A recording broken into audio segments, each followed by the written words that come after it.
Welcome to The Confessional, the new show from Are You Not Entertained, brought to you by Pedal Labs, who are rewriting the playbook for fan engagement, most recently with the groundbreaking Connected British and Irish Lions jersey in collaboration with Connected Fanatics, proof that the future of sport is already here. In this series, Roger Mitchell is joined by a series of remarkable guests for conversations that tackle the questions most people avoid. Raw, revealing, and never predictable. If you want the kind of insight and honesty you simply won't find anywhere else, then join Roger for questions and answers that rarely see the light of day.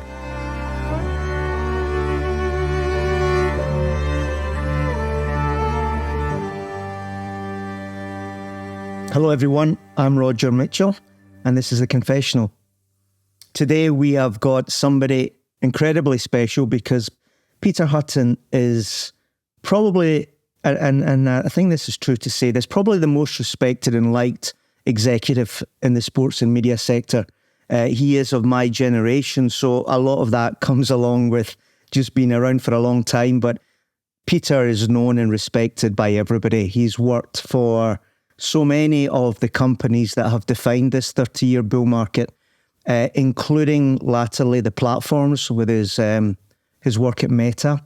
And he now rents out his brain as a board member, as a non-executive director for some of the people that need that help. That includes things like the PTO, Wembley, Rugby League, the Saudi Professional League, etc., etc. We'll get into a lot of that. Peter Hutton, welcome to The Confessional. Thanks, Roger. Always a nice way of being told you're really old, but still very good to see you. And particularly given our shared history that goes back sort of 35 years or so now. Yes, but I think we can say that because we both are in the same boat, as it were. So obviously The Confessional, this is only the second one, but already I think people are understanding that it's based around 6 core philosophical questions that we'll get into anon. We'll have a few pit stops along the way because I'm not going to have you on the podcast and not take a little bit of advantage. But I'm going to start with the first one, which I think is an important one. We are in The Confessional and it is the best way to start it. For what and to whom do you need to ask forgiveness, Peter? Honestly, the list of questions is slightly intimidating because they're the sort of things that force you to question yourself a little bit. I think there's sort of 2 main sectors in terms of asking for forgiveness. You know, first and foremost, it's family, because we've sort of moved around the world at all those ages when you're not supposed to move children around the world.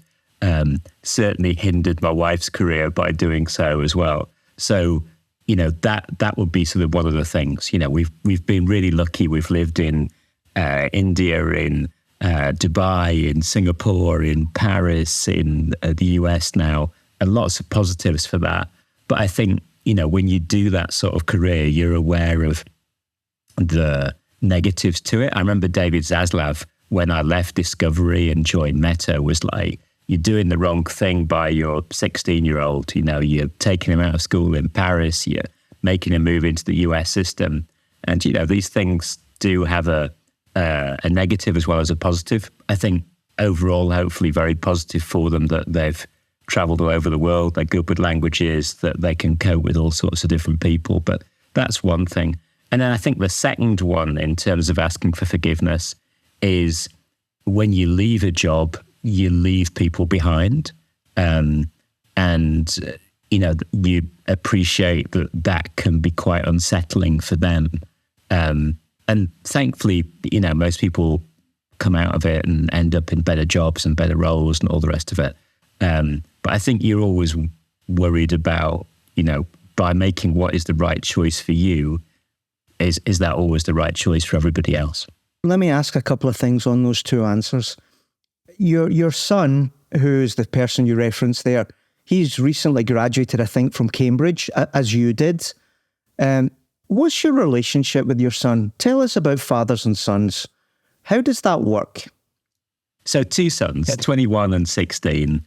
And I think, you know, it's been, again, you talk about the negatives of traveling and all the rest of it, but I think one of the positives is that it makes you a lot tighter as a family because you're in a smaller cocoon.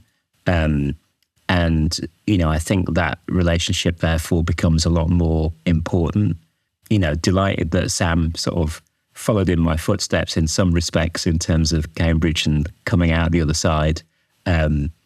Lots of very similar things, very involved in student politics and all the rest of it. But I look back to my relationship with my dad, and that was a really key one for me in terms of shaping your instincts, your humor, the things that you care about.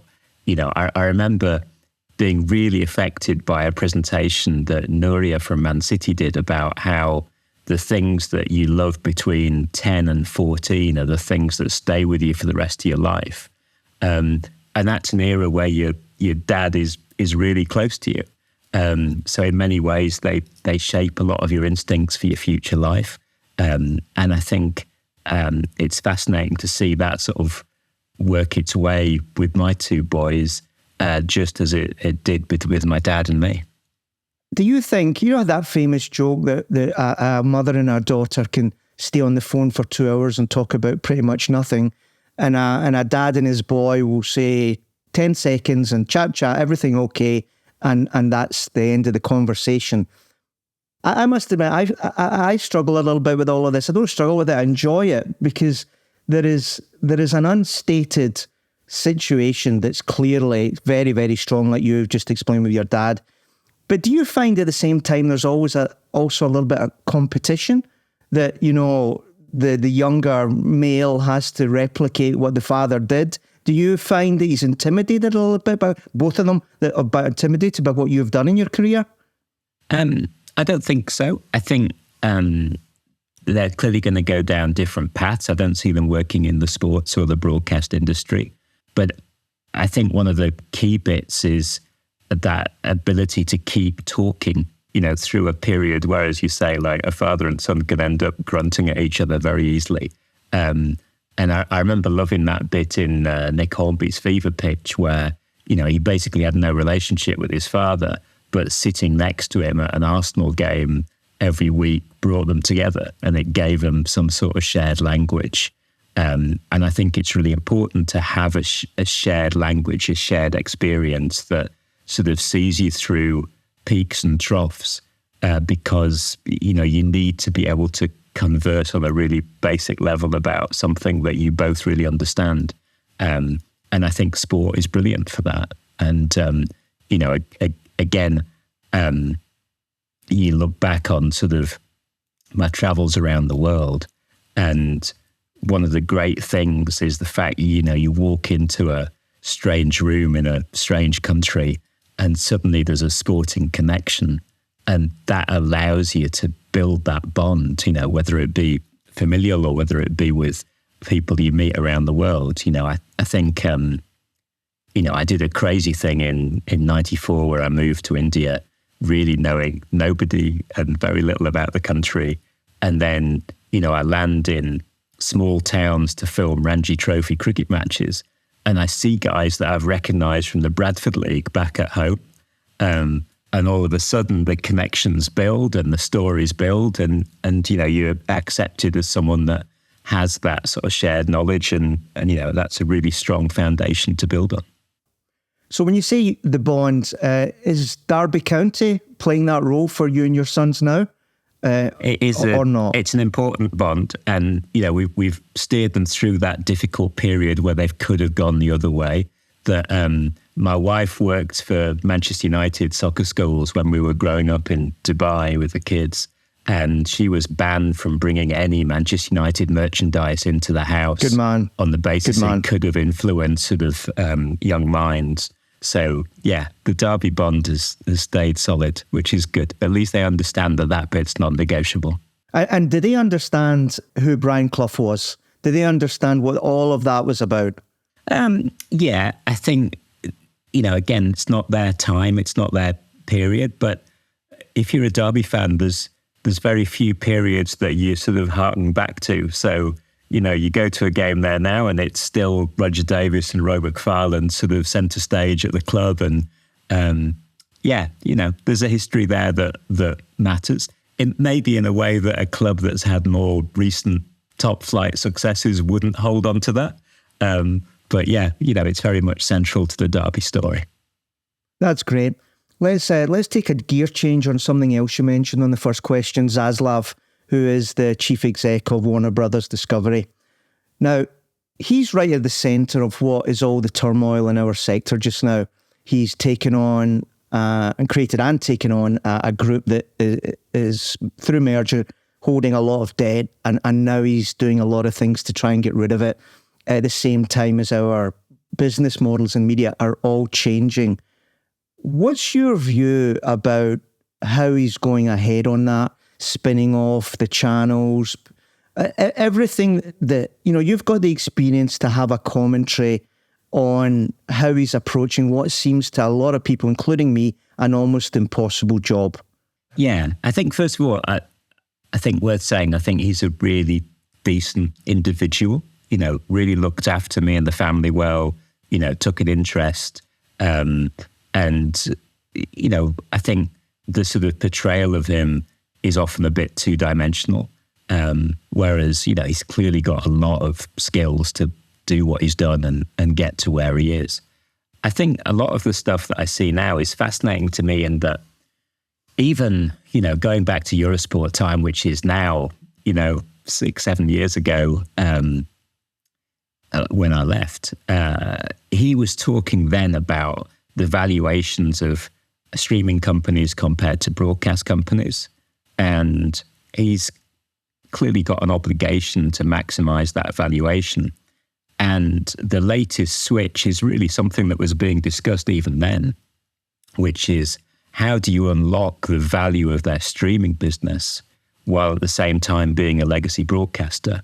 And I think that's taken a lot of back and forth and testing and learning to try and get to the model they've got to now.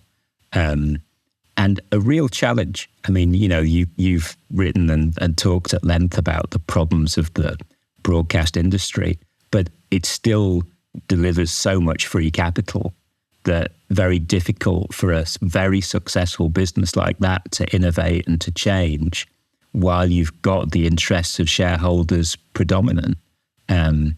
So, in many ways, as an operator, I really didn't get the sort of split between the streaming business and the broadcast business, because for me, like, you buy the rights to the French Football League, you want to use it across all platforms.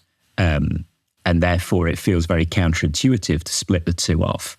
But as I get educated by people like you about valuations and the other pressures on Zaslav, you totally understand why he's trying to think, okay, how can I create a model that gives more shareholder value?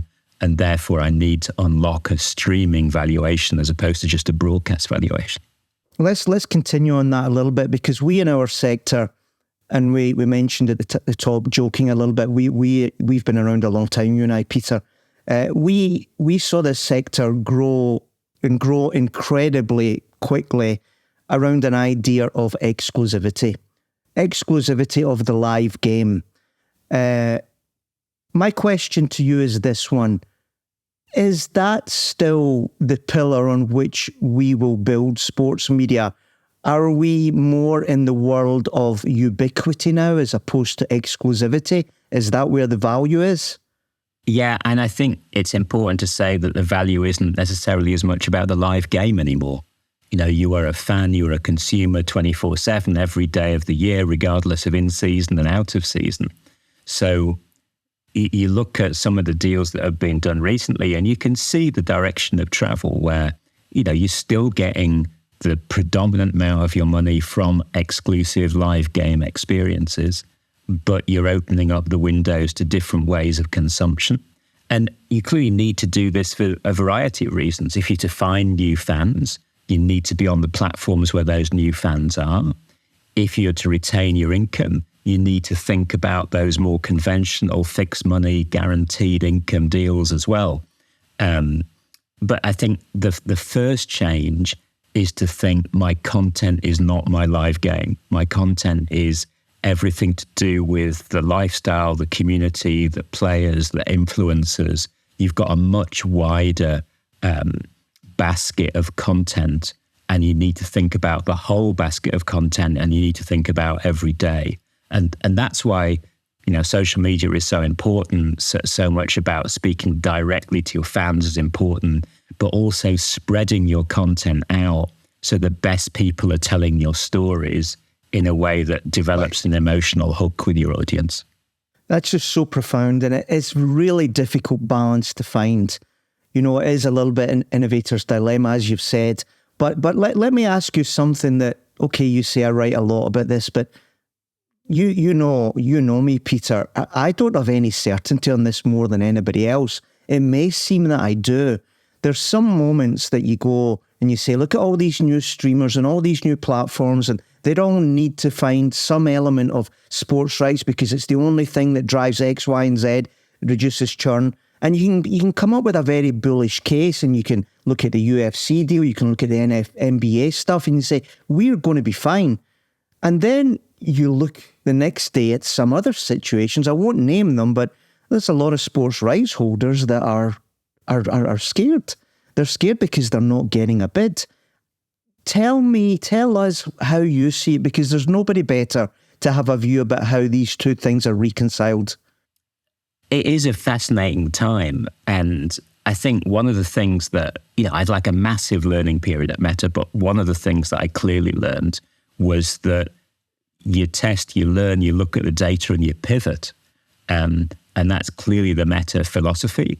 And I think it's important as a philosophy for sports rights holders.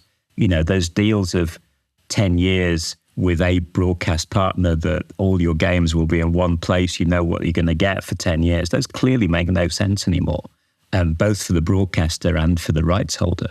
And I think, that philosophy of test and learn, see what works, what doesn't work, double down on what works. I think that's the right attitude for this. Everyone wants that simple answer. Everyone wants it will be this. Here we go. Off we, and it's not like that anymore. And you need to own that decision making. But at the same time, I saw Adam Kelly, I'm a massive fan of at IMG, write about this is like the golden age of broadcasting deals because he's bringing in new partners, he's delivering new money. The work that IMG have done with Netflix is groundbreaking. That there are some really positive, big stories out there as well. So this is not about doom and despondency. It's about trying to find the right audience for your product with the right partner, which in many ways it probably always was. Yes, but let's focus on one of the sports close to your heart and Adam Kelly's heart, by the way, rugby league. That would not be considered premium rights. How does one, or two of you in this case, you and Adam, because Adam's very involved, how do you come up with an idea of how this sport thrives when everything that's going on in rugby just now, and obviously I've got my own little thing, but it's a sport that's all over the place. I know rugby league's different, but as you know, some players can switch if they're offered enough money. How do you sit down and say, where do we go with a sport like rugby league? Because you're on the board there. What are you thinking? First of all, I think rugby league is a premium sport in many respects because you've got a big chunk of the north of Britain and a huge chunk of Australia where it has done amazing numbers, where it is clearly the dominant sport. The area that I grew up in the north of England is still a rugby league area. It was my dad's sport, my granddad's sport, and that legacy is huge in those territories. And I think sometimes not understood by a London-based media. You look at the growth it's had in the south of France with Catalan and Toulouse now, there are clearly very positive stories.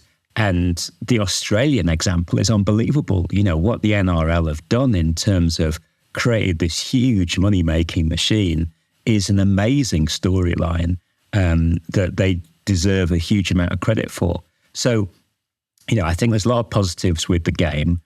Because of that deep-rooted sense of community that the game brings with it. The challenge, again, with rugby league is, we've been very lucky to work with Sky Sports since the beginning of BSB and Sky. And I worked as the pitch side reporter back in the early days there and was very lucky to be part of that growth story. again, the sport can't be fully reliant on Sky. It has a commercial challenge where it has a very big title sponsorship deal, a very big TV deal that basically is all encompassing. And as we grow the sport, we clearly need to speak to our audiences in different ways on different platforms, funnel them towards that live product, be a good partner to whoever our broadcaster is. And ideally, Sky have got an incredible tradition there.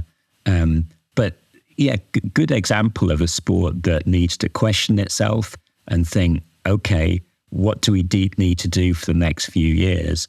And how do we learn more about our audience and what our audience wants? And how do we create showpiece occasions that show off the ability of our sport on a national and international basis, rather than being the dominant force in a band of England around the M62?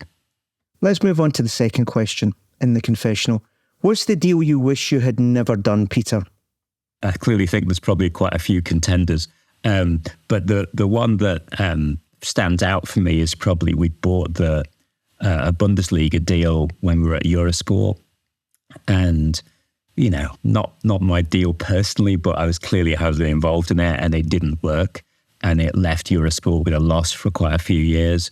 Definitely one of those things that it was a great idea on day one, and it just didn't turn out to be a great idea. Lots of reasons for that. The political world shifted. What was a very good relationship with Sky Germany got caught up in a bigger Warner Brothers Discovery News Corp challenge. And, it just didn't come through. And, things like that hurt, right? Because you look at it, particularly when you hand it over a legacy to the next leadership of Eurosport, and you think, oh God, I gave him a real hospital pass on that one.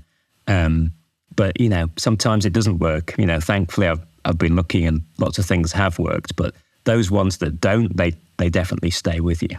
On corporate macro disputes like you mentioned there, or even internal politics in companies like Meta or Google, which we know do exist. I think somebody said to me 2 or 3 times now, if you're not an engineer in one of these platforms, you're basically, having a free lunch. I think that's a little bit of the attitude in these things. For the young people that are listening to us, Peter, how difficult and how important is it to have an understanding that what could be a good deal on paper can get sidelined by internal politics or just macro fights at a bigger level than you exist at? Yeah, I think it is really important. And I think, you minimize it by, having that instinctive knowledge of your different stakeholders and what matters to them.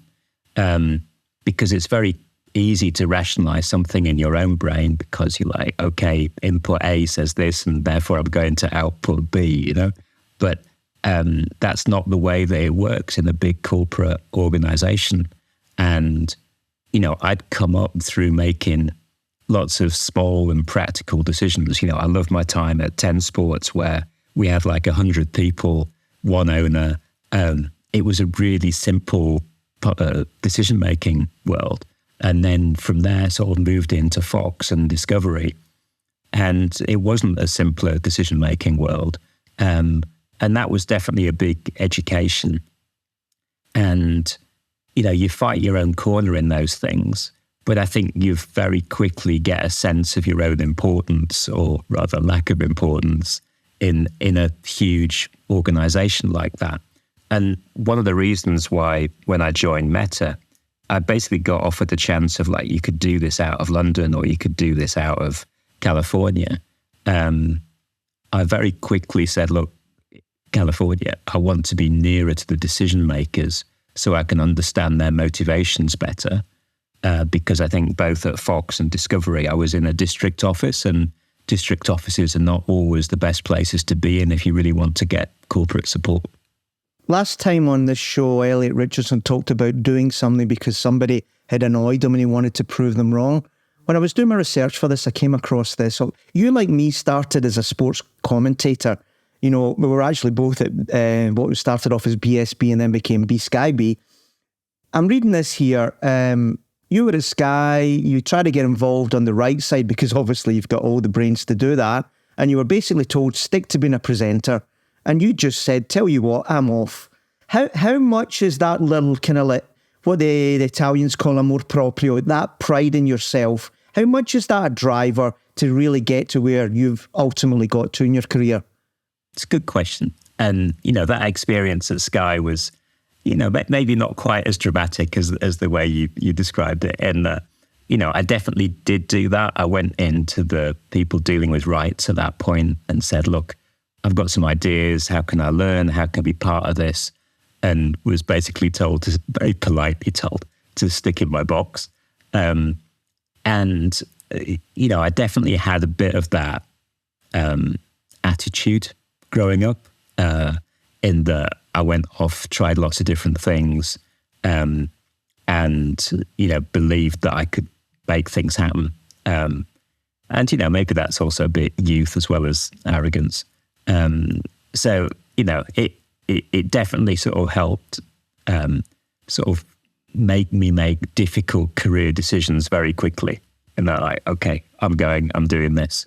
I think in later life, it changed in that, particularly with the 10 Sports business that we built up and sold in Dubai, I was really lucky financially, in that I went in there to do a job, to get paid a wage and deliver. And unbelievably, the owner, Abdulrahman Bakatir, and the CEO, Chris McDonald, basically said, look, you've earned a share of equity on our sale. And that sort of changed my ability to make decisions, because suddenly it wasn't as much about the money and it was more about where could I go and have an impact. And it gave me a sort of greater freedom to be able to walk away from things if I didn't enjoy the way they were going. So why do you think, without any obligation, they decided to reward you for that? That's rare. Like you and I have been around the block a few times. That's pretty rare. What do you think was the reason for that? Apart from obviously you did a great job, were they just incredibly beautiful people, or was it? Explain how that happens, because it's not very often. It was a generosity of spirit. I mean, hopefully I did a good job for them and that was recognised. It was a very good moment. And, Chris, I don't see a lot of, but he's still, doing some remarkable things all the way from Afghanistan to New York. He led that business with a real focus, and we're very different sort of people. In that Chris's strategy, business, he's got that proper instinct and education. I definitely grew up as an operator and a journalist, but he gave me a load of space to get things done in that role. So very grateful to him, both for the opportunity to do the job in the way that I was able to do the job, and then sort of on the sale, that was very generous of them. Before leaving this question, this is important because, when you've had a great career like yours, sometimes you think back a little bit and you think about a moment, there was a low point, a dry spell. If not the Bundesliga deal, what do you think was the lowest point of your career? Yeah, good question, Rog. That was an unprepared question. But I don't know. I think the bits which are lowest is probably when you're going to leave a job and therefore your heart's not really fully in it. And then you've just got to sort of try and make the wheels go round a little bit. I think the best bits are when you're full of enthusiasm and you're driving something and you're making an impact. So, a couple of jobs I ended up with sort of long gardening leave type deals, or where you sort of hang around. And that was probably the lowest point, where you just sort of, look, why it's there, and, you got to do the right thing by the people who are paying your wages. But once your heart leaves a job, your head leaves a job, and therefore to sort of sit there and just sort of turn up and sign the expenses forms is really, that's probably the lowest point. Yeah. Third question, who's the person you wish you'd never met? Yeah, that's a good question. I'm going to divert you off into non-work things. Because, fundamentally the sports industry is a great industry and full of amazing people. And even if you have arguments with them, again, you've got that shared language and shared experience that, I love. I had a really bad experience when I was 16 and got knifed outside Stockwell Park tube station. So maybe that guy, I'd probably been much better if I hadn't met him. That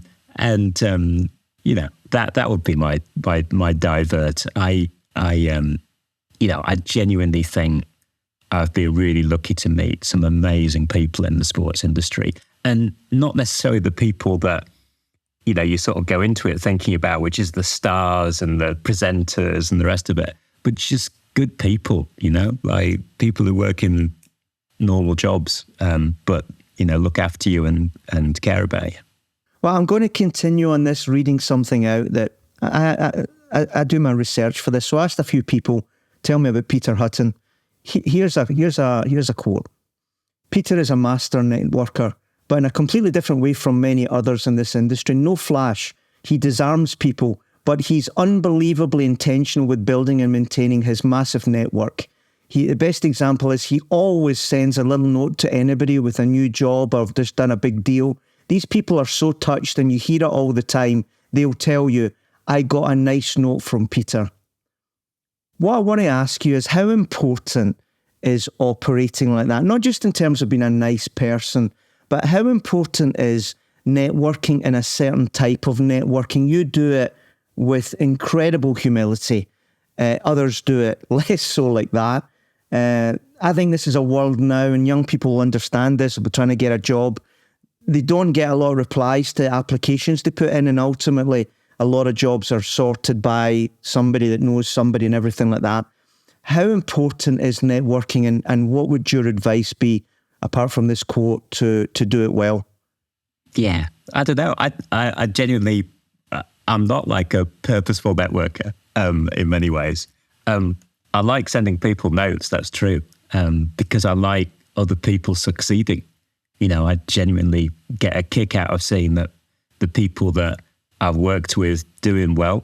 I think that's one of the best things about this industry, right? Is that actually it's quite a democratic industry in many ways, in that if you are good things tend to happen to you. And I revel in that. I really, to see some of the kids that we worked with in India back in IMG in 94 and where they've got to now is fantastic. We went into a total startup. Like I was the first person there, lived in a backpacker hotel for a year, then finally forced into a flat in Delhi, which then became the home to about 6 people, even though there was only 3 bedrooms. Wow. Wow. And we hired a load of kids fresh out of school, and largely out of the same school, in that the cricket guy was Unmish. He recommended the football guy, who was a guy called Chandradev Bagga, and they were like, first really? Employee of IMG in India, yeah. Oh my God, he's coming to Como, you know that? I know, yeah, which is brilliant. It's nice that you arranged my friends to have holidays with me. And wow, what a small world. and to see like the, people like Unmish, like, sort of friends from all over the world sort of build themselves up, become grown-ups, have kids, that's a really nice sort of sense of being part of a community. Let me push back on something there, because this is the confessional a little bit. I tend to think, and maybe it's just my nature, I just don't think maybe I'm as nice a guy as you are. I tend to think there's a lot of people that in sport don't do particularly well and find themselves always on the long and short lists of headhunters who recycle because that's all they know. How much do you think that's true? How much do you think I'm just being nasty? And how well do you think our industry has been served by the headhunting industry that accompanies it? Oh, look, I've got a good series of good friends who are headhunters. They do a good job. They make things happen. Some are better than others because they look outside those shortlists. But I think one of the things that I really like is that whether it be headhunters or firms directly, people often come to me and say, do you know anyone for this? I try and give people not just one name, but 2 or 3 names. So it's not all on my head. But I like that as an activity to do. I think it's hopefully helpful and, uses the breadth of relationships around the world. One of the things that I really learned at Meta and I loved about the way that Meta worked was their hiring policies, which other people have found really annoying, and it's not necessarily great to go through as a candidate, but you have like 7 or 8 interviews before you're hired for any job.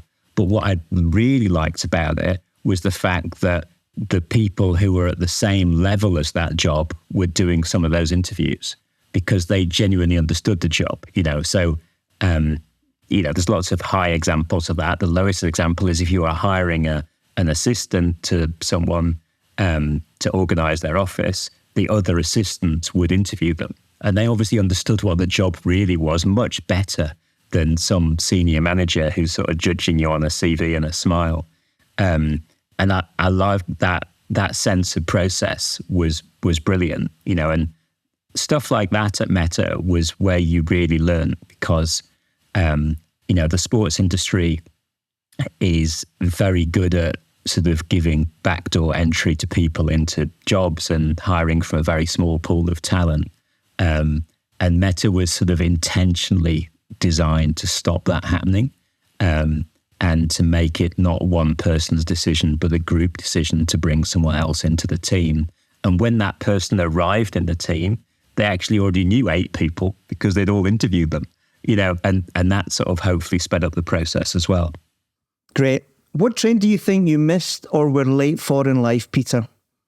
Yeah, good question, because I think I was really lucky that I've sort of arrived on time for a lot of trains, not necessarily intentionally, but sometimes by accident. I think IPL, I think I didn't see where that was going to go as fast as it was going to go. And, I didn't really miss the train in a lot of sense in that we weren't going to be a bidder. It was clearly going to be a big ticket item and our company didn't have that sort of resources. But, the IPL is such an incredible story and it still has a lot of room to grow as well. I think that's the one where I would have loved to have done more with the IPL over the years. Lots of friends are involved in it. I love the passion and the excitement of cricket in India. Well, let's talk about that for a second. One of the pit stops, because it is such an important one. Because one of the main themes of our industry is competing rights holders in the same sport who are all trying to maximise their own revenues for their own reasons, fighting over a calendar, and it is a little bit of dog eat dog. And in cricket, the IPL, frankly, is just growing so strongly. And if you follow that money, you need to ask what's going to be left when the IPL grows to its full potential, and where does that leave the rest of cricket, including obviously Test cricket. How does sport try and get outside this idea of competing rights bodies in the same sport? Yeah, I mean, India's a remarkable example, and examples in India don't always translate to other countries in that it has grown the overall pie. It's not like the IPL has killed the rest of the cricket income in India. Cricket income in India is still healthy. Maybe some of the individual board deals are not where they used to be, but the BCCI Test cricket deal still goes up as dramatically as the IPL's gone up. There are, and I think there's lots of room to grow in India for other reasons. You've not got a fully saturated pay market there. There's still new people coming into the pay ecosystem in India. The advertising growth there is still really healthy. The idea that the IPL could add more teams, more games, more windows is all possible. So you've got real capacity to grow. And I think one of the important things about the IPL is that it is so much an Indian product. Yes, it's seen around the world, but the income is like 95, 96% domestic or something, and it's an incredible percentage. and therefore doesn't necessarily kill everything else around the world. But your wider question, Roger, which I think is fascinating, the idea of new organizations coming up trying to repeat that IPL story in their own sports around the world. IPL is a brilliant motivational story, and it came together in a really unique way. It doesn't necessarily replicate because you have all the fundamental growth elements of India. You've got a market crying out for a national product. And yet it's used as a sort of example of, we could create the IPL of insert sport here. Doesn't always work in that same way. That's a great point, but let me push back a little bit on this, because this is just too important to let your wonderful diplomacy be the answer without a pushback. One could argue that whatever way you cut it, ultimately sport, this was said once at the Como Summit, I think by Scudamore, sport, the future of sport is about who controls the players and how often they want to play. And it was just so profound that, so sure, Indian market, fine, everybody else, but ultimately, the way sport is going, it's going to be around where the top dozen, 20 players, top players in any sport decide to play, and what rights holder, how many times a year. That's the story of Live. I think it's going to be the story of rugby coming up. And I just think if people could be smarter about working on the calendar and not just thinking about themselves and growing it, they could avoid all these challenger leagues, but they're leaving themselves, in my opinion, wide open because they can't work out a calendar that's not killing the playing talent. I think you have to look at the motivations of those people and who is the calendar for? If you're running the Indian Cricket Board and you're running the IPL, what happens in cricket in the West Indies or cricket in Australia is of some interest, but is not the reason you get voted into office, And you've got to look after your stakeholders. You've got to look after the people that, have got you where you've got to, and to try and stay in the job. And creating a calendar that artificially props up the history of the sport is not an easy thing to vote for. And I think, that's sort of the fundamental truth behind that. I think you're quite on, Richard, obviously. There's a lot of truth to that in sports like tennis and golf, where, the biggest players create the biggest events. But there's also still a role for tradition and history, and then England-Australia cricket series still packs out a stadium both sides of the planet. So I don't think it's quite as simplistic as that. But I think it's also, maybe some of these historic events just exist on a different economic level. The events can still happen. They matter to people who care about them. And that doesn't necessarily mean that they have to be the biggest commercial successes. As long as people care about them and enjoy them, then, you find your own level. I think, one of the things that I love watching about British football is that people talk about that, top 6 or top 8 or whatever it is now, and their flight to those big clubs. But non-league football has grown and grown. The attendances at non-league football has never been better because they're great, authentic experiences that people love. And that's not about the money. That's about finding a community, caring about something, being part of it. So, while we talk a lot about sport and the billion-dollar deals and the top end, something that gives me a lot of comfort is the fact that participation, the ground level sports, are actually doing really well around the world, where it's well organized and well run, and people come together over a sporting experience. And on that, shout out to something that you're involved in very, very heavily, which is the PTO. I know you were giving a lot of advice in the background to the raise that they've recently done, and they are all about participation, Peter. So great story and very, very well done. Congrats on getting that fantastic race done. Look, Sam Renouf's done a great job there, and they've got a very strong team. But the reason I got involved in triathlon at the start of the PTO or even sort of pre-start is that I've been really lucky again, like in one of my sort of future sort of lives, I'll try and work out how this happened, but I ended up producing a triathlon event in Phuket. And I produced that event for about 12 years. And basically the deal was produce this event, distribute it, get a free holiday in Phuket for the family. And that stayed with me through multiple jobs. And as a result, I had like a little bit of an insight into that triathlon world and was really excited about that world. And the other twist to triathlon is I live in Bramhope in Leeds on the same road as the Brownlees, and they used to run past me going out training quite regularly. So I've got a sort of instinct for the sport. And when the PTO was pitched to me, I'm like, this is a great combination because the demographic is a remarkable, positive, upmarket, dedicated, obsessive demographic. And the money in that sport is all about what that community of people will pay for. You know, it's not a big TV rights deal. It's about monetizing community, you know, and improving the experience of that sport so you become the elite events. And I think the truth behind that was so clear to me that I was always very positive about it. And then you've got a guy like Sam who both done the professional triathlon level and had the money raising level and has become a really effective CEO of the business.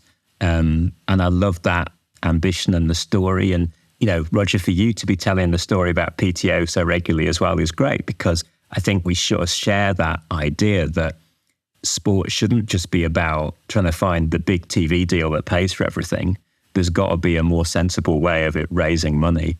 And I think a lot of these sort of startup propositions start with the principle that there's a big TV rights check there, and that check isn't coming, and that can kill the idea in year one or even year -1.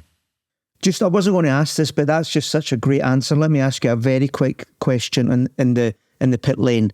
Do you think it's accepted wisdom now that the MLS did a very bad deal by going behind an Apple paywall? Just on your point there, taking some money and maybe killing their growth? I think there's a lot of positives in the Apple deal. I mean, first of all, it was a huge financial deal, like not just some money, you know, it was massive compared to what was out there from the conventional US broadcasters. So, you know, it brought a lot of money into the system. I love the fact on that Apple deal, all games, one location, season ticket holders get a pass. You know, that sort of philosophy is great, right? And genuinely groundbreaking. You know, I think MLS is clearly a sort of challenging product in many ways, but it's all about the local activation of the teams. You know, that you look at some of the teams, whether it be Portland or the Man City outfit in New York, they're very impressive operations with good crowds, pack it out. You know, but I think it definitely misses the sort of regional, local support that it had in the previous era of broadcast. So, you know, pluses and minuses to it. I think credit to MLS for being brave enough to do a deal like that. I think now there's some tinkering going to happen with the deal and see what happens. There are opt-out clauses. We'll see sort of where it goes. But again, you know, easy to criticize from the outside. I think one of the things you have to keep in context is what were the other offers? You know, what were their choices? You know, if their choice was to take a really minimal figure from a more conventional broadcaster, what would the owners say to that? You know, and you're working with a very difficult group of very successful stakeholders, which is not the easiest group of people to work with if they're very successful. So, you know, could have been better, but on the day, you know, it was a great deal to be had. Hearing Peter like this for the best part of an hour now, we've got probably another 10 minutes to go, gives you an idea, a really good idea of how difficult it is in sport. This question of balance all the time, trying to find. What I like to advise my clients is sometimes decisions are the least bad option. And you have to get your head down around that a little bit And Peter, I just think hearing you is just going to be helpful for so many people.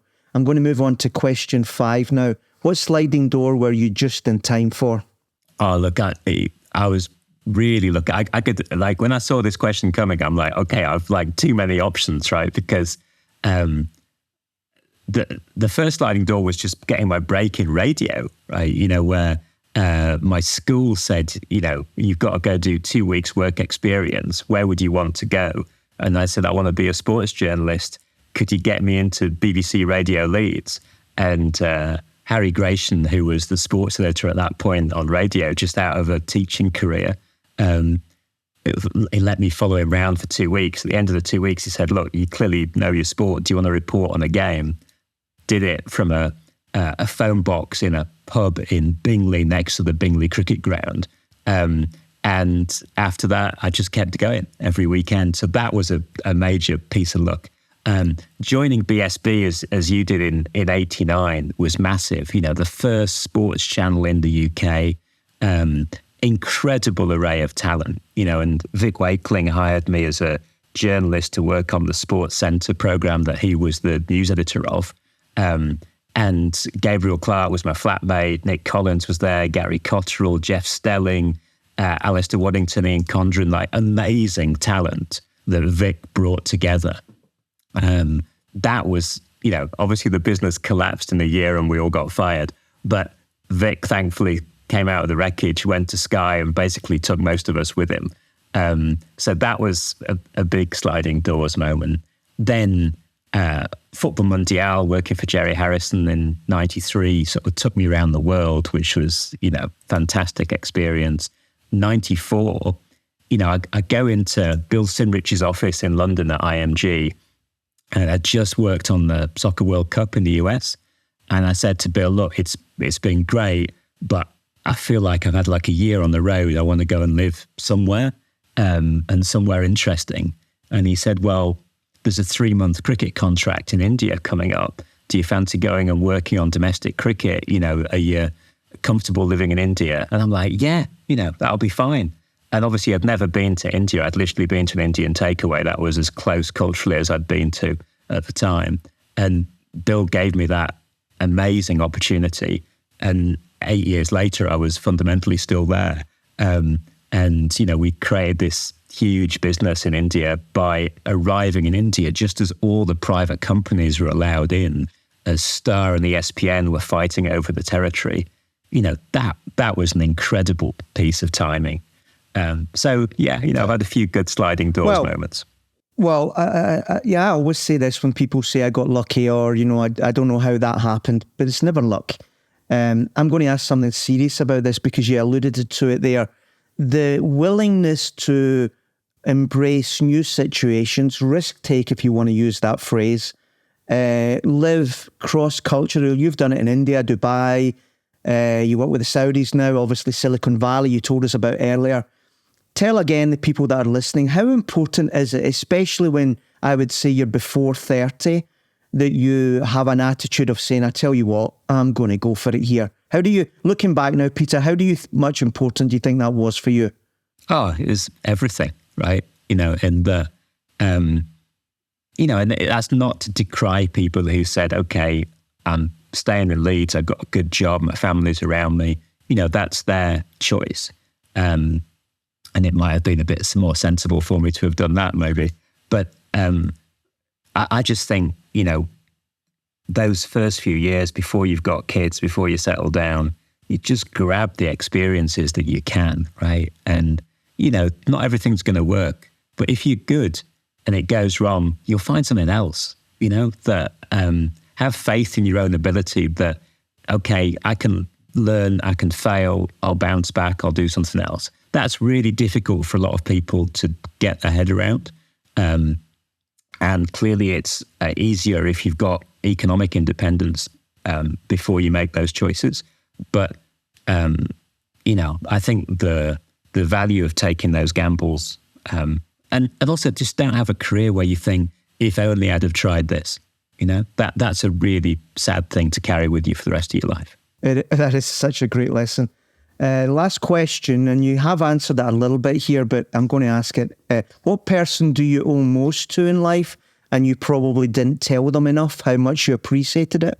Well, look, I think I've mentioned about 4 or 5 people that have died, and you think actually career-wise, really they were huge influences. That really sad to see Jerry Harrison pass away this week. I had an up and down relationship with him, and I went to work for him as Anglia as a presenter, and that was probably one of the worst periods career-wise, although it was lovely to work with him and hear all his stories every day.